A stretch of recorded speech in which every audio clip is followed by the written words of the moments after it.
Happy Sunday, boys and girls. My name is Jeffery Scott Mitchell, and I love this goddamn country. I love America. I love capitalism. I love what we are driven to participate in and what we are not. Our incentives are the little propagandas and the things that they do to trigger us or to make us react, how they go and do that little extra thing that'll bring you in.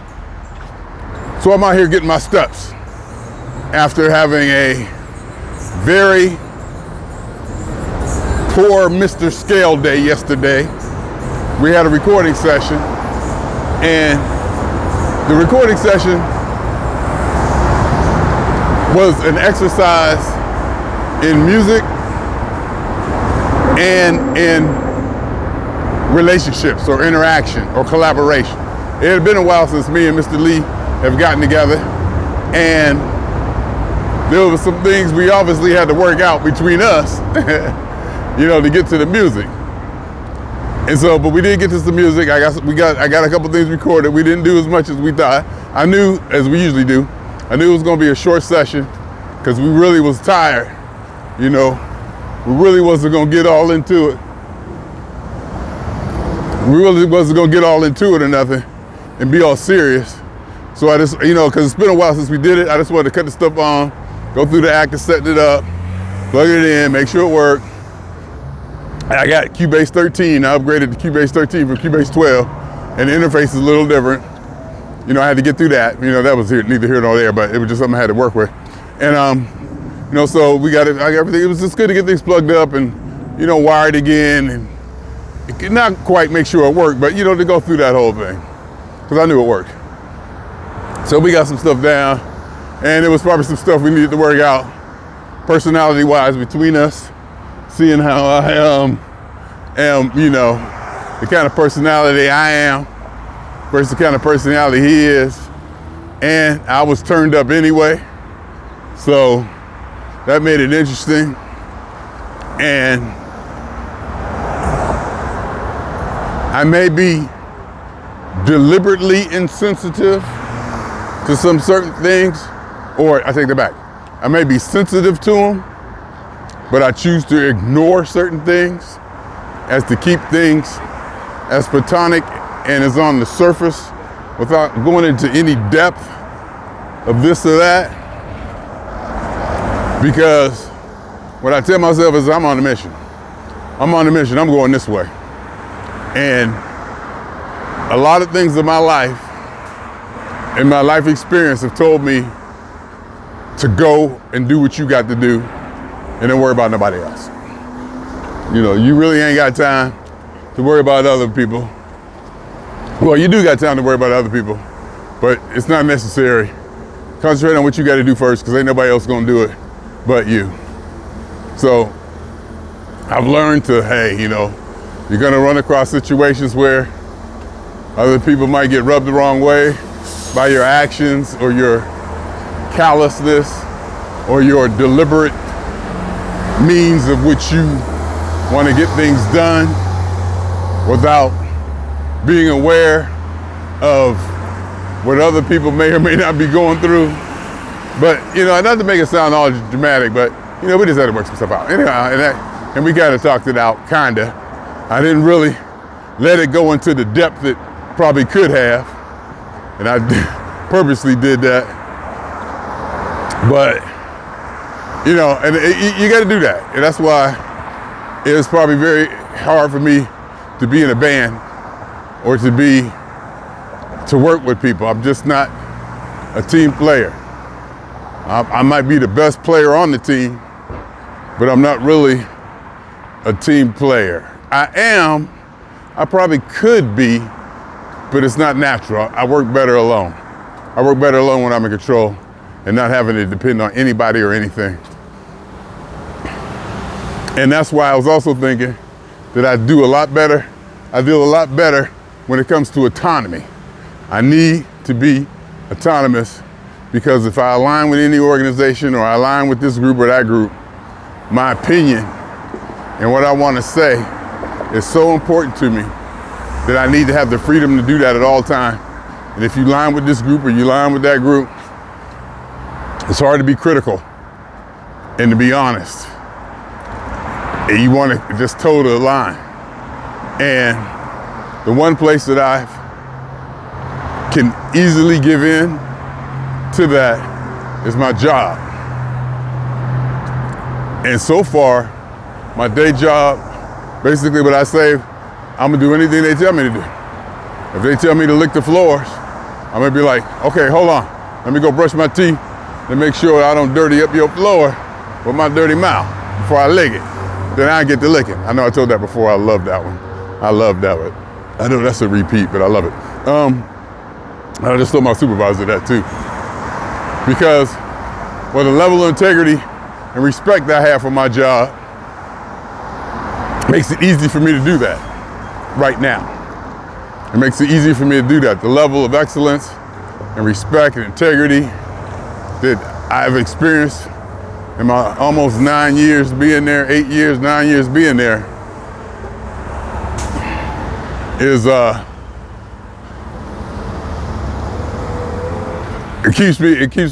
still have that amount of respect. I literally have that much amount of respect, and it's easy for me to maintain that kind of loyalty to it. But say like I was to become a part of this group or that group, and things weren't going the way I thought they should go, it could be very disruptive if I was outspoken about it. And me being outspoken is something that I really, really treasure. Being able to be outspoken is something that I really, really, really treasure. So, and like I said, anonymity, the autonomy, the just Jeffrey mentality, the Jeffrey TV legacy, the whole thing, which I'm going Jeffrey, which I'm going at, balls out 100%. No, not really balls out 100%, but my focus and my motivation is basically on that. Because I'm lazy about it, let's just face it. But just about every dripping drop of my thinking is on that. Everything I do is focused in that direction. I may be lazy about it, but it's there. And let me just put an addendum on that. That, even though I have a focus on Jeffrey and what Jeffrey wants, and where Jeffrey wants to go, and what Jeffrey wants to create, and what Jeffrey wants to be, I know I don't exist in a vacuum. And there are things and people and stuff around me that I'm probably dependent on. Dependent sounds like a strong word, but there are things like around me and the people, family, this and that I need. Maybe need is a strong word, that I definitely benefit from having them around me. And not just in a material, way, them giving me stuff or doing stuff for me. Just to having, people to talk to, knowing that support systems around me, just to have it at the periphery, that's important. And I know that I've always had that, and I take it for granted, because I really don't know what it's like not to have it. And so I'm comfortable with it. So I'm comfortable being Jeffrey and just going, y'all kiss my ass. Basically, y'all kiss my ass. That kind of attitude in a playful way, but basically, So I'm always grateful, for granddaughter, my daughter, my son, even ex-wife, her husband, all of it. My mother, sister, niece, cousins, every friends, co-workers, acquaintances, Mark Lee. In fact, I was telling Mark Lee, the keyboard yesterday, I was listening to some of the music we was doing. I was like, this shit is good. This shit is so good. I need it. I need it. And so we had to, I guess we just dealt with that dynamic. I don't say we had to do anything, but we just dealt with that dynamic. We got some music out, so it was good. But then of course, when we do that, we always go get chicken or get something to eat. And I've been so good with my weight-wise lately. In fact, when I got on the scale before the session, I was at 211. That's the lowest I've been in months. That's the lowest I've been in a very, very long time. And of course, it's an anomaly weight, but it's an indication of trend. 211 at that time of day is Very noteworthy. It even impressed me. It even impressed me. Of course, like I said, it's probably water weight. As soon as I turn around and even look at a glass of water, I'll probably put on 2 pounds. When I got on the scale, a little bit later on that day after eating breakfast and maybe half a chicken wing, I weighed 214 something. So, and that's just from drinking water or whatever I was doing, you know, so I knew it was like that, but it's still, you know, down. And then of course, after the session, and we got some good music. Now think about the music. We did 3 things. We did 3 songs, and they're not really songs. They're just probably sounds or riffs or ordinances of music or a direction of music or a sample of something that can be made into something. We got 3 of those. And as a producer, as a computer guy, producer, meaning that since I'm a computer guy and I know the software, I can manipulate what I recorded into being what I want it to be. One thing I can say, I don't know if my music's good or not, but I just know, and if I say it's good, the only thing I really mean is that I like it. And the only thing I can really say is now that I'm making music that I think is good. And it was a time when I wasn't doing that. I'm making music that I think is pretty good. And I can honestly say at the time, I was definitely not doing that. I was making music, but it wasn't, nah. But this stuff is, I think it has something to it. And I mean, what else is there? You know, I'm a computer guy. I'll lick the floors. My loyalty is to my job. You know, I'm making almost 6 figures doing that. So I'm free to have my thoughts about religion and music and my hobby. I don't have to compromise. I don't have to make any compromises in my music to sell music, to be, you know, to make an income from music. So I'm free to do whatever the hell I want or not do it. And I want to keep it that way as far as music goes. But at work, I'm not. And I gladly give up that freedom. And as soon as I punch out, it's all about Jeffrey and what Jeffrey wants. And I don't have to compromise. I don't have to hold my tongue. I don't have to not say this or not say that or pay loyalty to this or act like that is good or say anything positive about this or that or anything like that. So that's important to me. So, and we did three things yesterday that I thought were very interesting. And one of the things that we kind of found out is that we came up with an idea for music, and we both heard it. We heard like the rhythm or the intention of it or the groove to it or whatever, the sample, whatever you want to call it. We both heard it, but we couldn't get it. He couldn't play it the way we wanted it should be, quote unquote, it should be, and I couldn't manipulate the notes in time, you know, quickly to get it to where it should be, so where it sounded like it fit.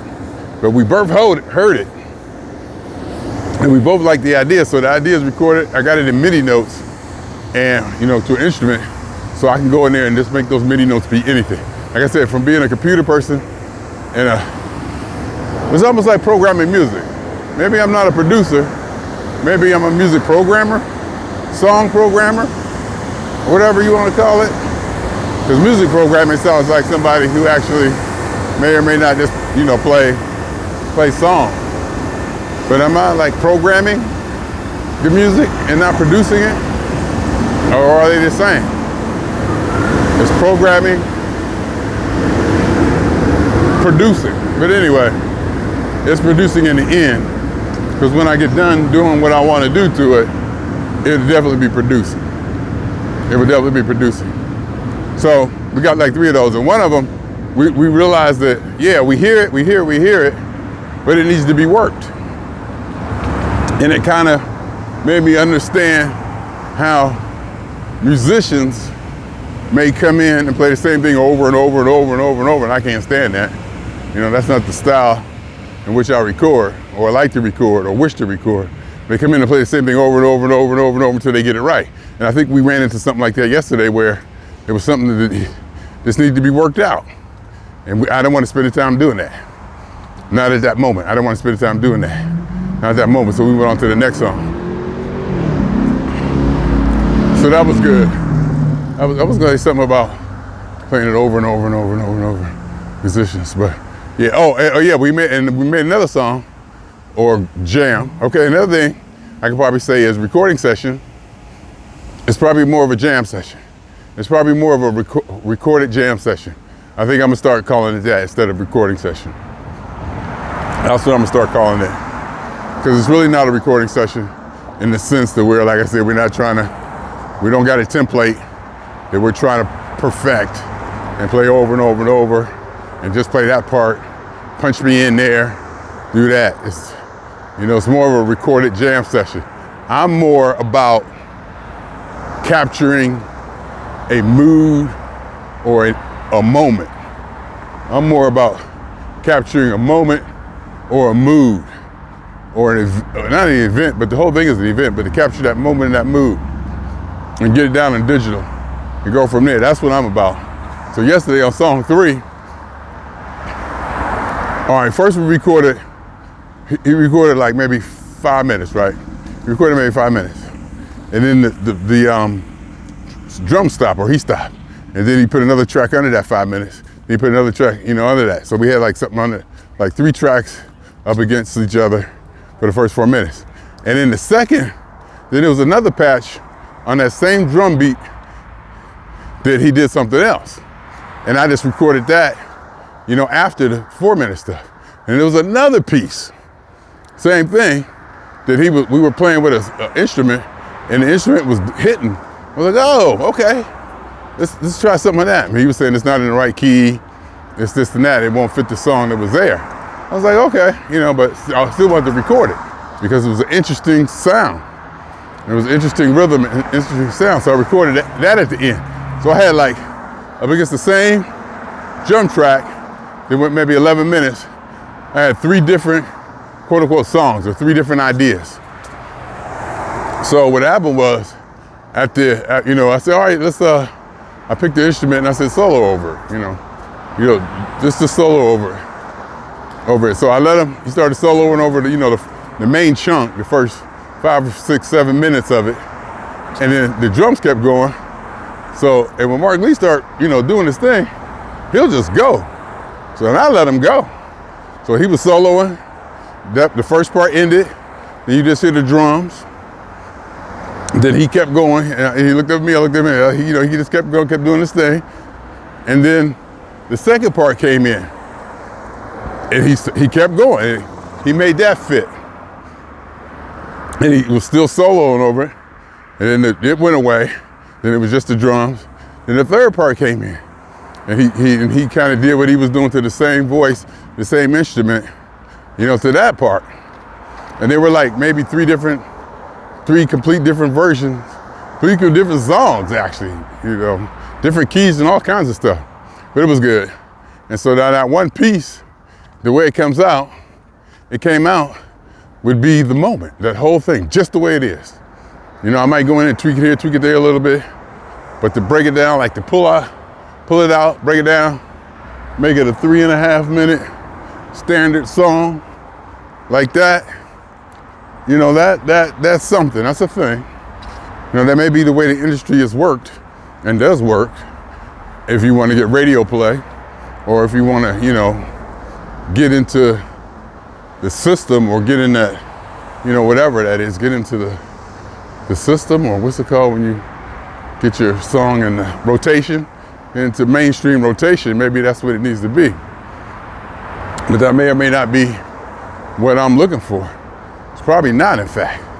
I'm looking to Spotify and the aggregates of streaming to come up with something that resonates with a lot of people and go viral. That's what I'm trying to make. I'm not really trying to make a hit song. I'm trying to make an interesting sound to where people gravitate to it and they say,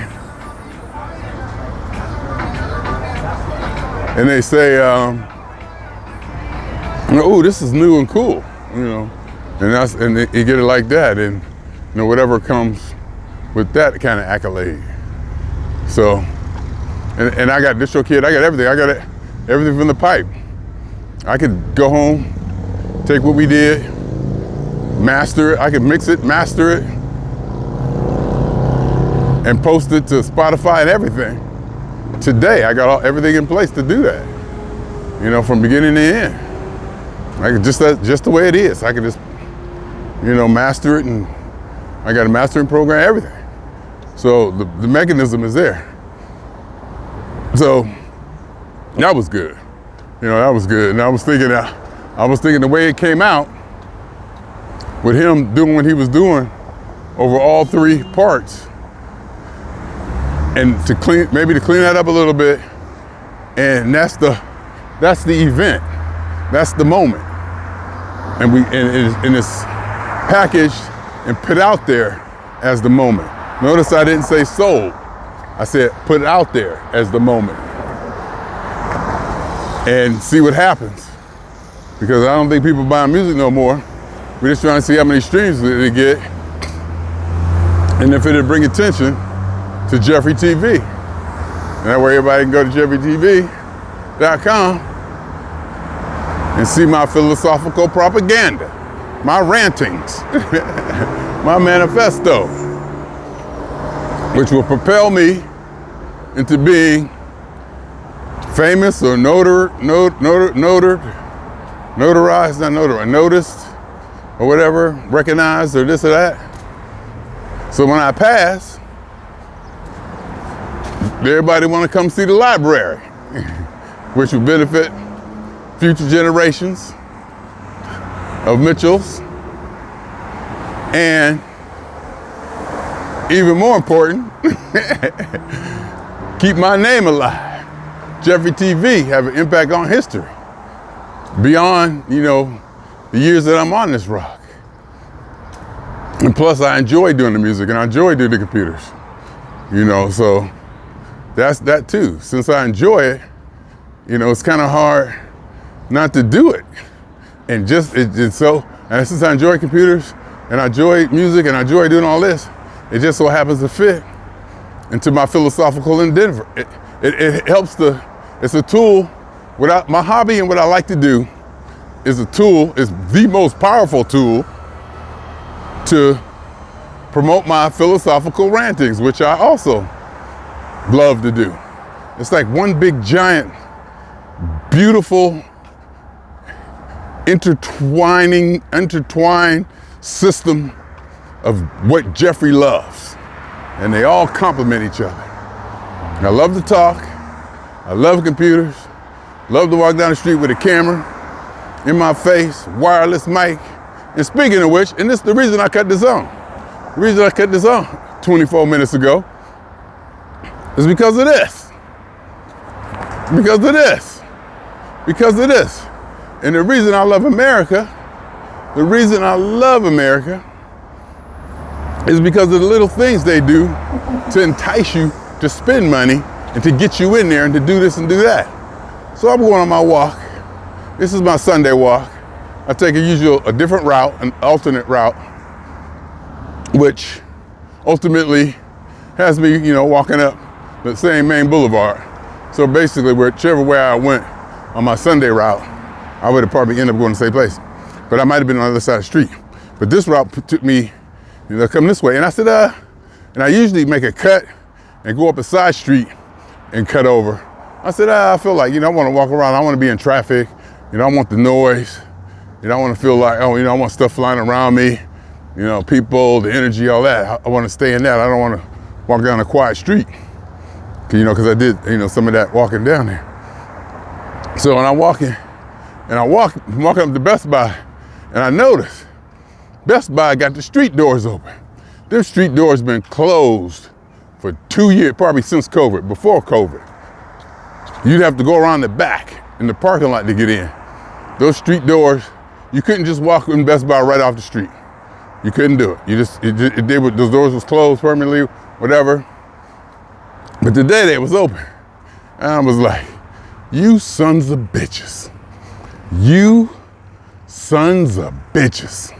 Y'all know, don't y'all? I took it personally. They knew and they were right. They knew and they were right. Because many a time I walk by Best Buy saying, I don't need nothing, and I don't. I don't need nothing. I don't need this, but I bought it. I said, I don't need nothing. And when I walked in the place, I looked at the security guard. I was like, y'all just had to do that, huh? Y'all know what y'all was doing. So why y'all open that damn door? Why y'all open that damn door? So I said, I don't need nothing in here. Y'all got me walking in this damn store, trying not to spend no money. And cause you just electronics. You know, you just gotta look. You know, I don't need a computer, I don't need TV, I don't need speakers, I don't need headphones, I don't need microphone.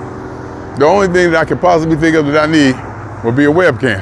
And I really don't need one of them. In fact, on the way out, when I was ranting, when I continued my outro rant to the security guy, he was like, well, you needed it, didn't you? I was like, no, I didn't. I said, well, y'all got me for 30. Y'all got me for 30. And I was, you know, walking through the store, talking to myself, talking to the universe, talking to anybody around me. Oh, y'all got me, you know, just having a good time. You know, that's what I do. Then I got to the guy at the sales thing. I said, y'all knew it. I said, y'all knew what y'all did. He asked me, you know, is there anything I can help you find or something? You want anything? I was like, no. And I don't even need this. And I was telling him, I said, yeah, you know, I got enough webcams and this and that. But he did say something that was poignant or pretty good. He said, the newer technology. Now I spent $30 on a webcam that I may or may not already have at home. No, I definitely don't have this one at home. But this is definitely a later model. And I'm starting to realize you can get the same camera with the same specs, but the technology is later. And the technology might be better. You get the same camera with the same specs. This is a 1080p camera, same blah, blah, blah, but the technology will be better. It's gotten better. So it might be brighter, sharper, react quicker. It might do this, it might do that. You know, so that's why, and he said it. I was like, yeah, that's it, you know. You gotta try it, and for 30 bucks, you know, what the hell. And the one that it's gonna replace at home was acting up yesterday, but actually I don't know if it was acting up or I just needed to reboot. But you know, you want a reason for anything. You want a reason for anything. And I will say I do have a bunch of cameras that I bought and are outdated and aren't as good as the ones that I got. You know, they're just not as good. So I don't even use them. I just put them in the old electronic box. I got an old electronic box that I put off to the side out of the just-in-time area. You know, the just-in-time area is the stuff that you're gonna use today or immediately. You know, I got them in a box over with like what I call old electronics. And one of them is 720p camera that I'll never use again. This, you know, too low resolution. And the other one's some cheapy, I think they're 1080, but I don't know, but they come out green. It's just weird. You know, just cheap. They just don't meet the standard anymore. So they're not useless. They still work. I just don't, you know, need them. And so the camera that I'm using now, for what I call camera number 2, it used to be my best. It used to be my best camera until I started buying other cameras and it got pushed down. So now, you know, and even though I bought a cheaper, even though I got a quote unquote cheaper camera, my Ainge camera is a cheaper camera, but it's supposed to be like 4K, blah, blah, blah, blah. It's better than the more expensive Logitech camera because of the technology. And I think it may be a cheaper camera with better technology. As with the Logitech, it's a better camera with older technology, so we'll see. So I got the 920 now. That 920 used to be my go-to camera. That was my main camera for a long time. You know, now it's like on its way out. So I got this $30 camera which is cheaper still than the C920s, but it's a Logitech. I don't know. We'll see. We'll just see how it goes. We'll just see how it goes, because definitely the price of the cameras are coming down. I think when I got my C920, to be honest with you, full disclosure, I got it from work. I got it from work, and at work, they got better ones now at work. In fact, woo, you should see them cameras at work. They're wired, but you know, you should see them cameras at work. Man, they're sharp. I was like, wow, look at that. And wide angle and everything. It's just, the technology is just getting better and better and better. And so that's what I'm doing here with this $30 camera. Worst case scenario, as you already know, I'll take the bitch back. I'll take it back. Hell, I'll take it back today. Probably tomorrow. I'll take it back tomorrow or whatever. You know, I'll take it back if it don't, you know, fit, if I don't match, if I don't need it. You know, I ain't into just wasting money. You know, it's fun to experiment and do this, but I ain't into wasting money. So that's why I turned that on. That's why I turned this on to say Best Buy opening their doors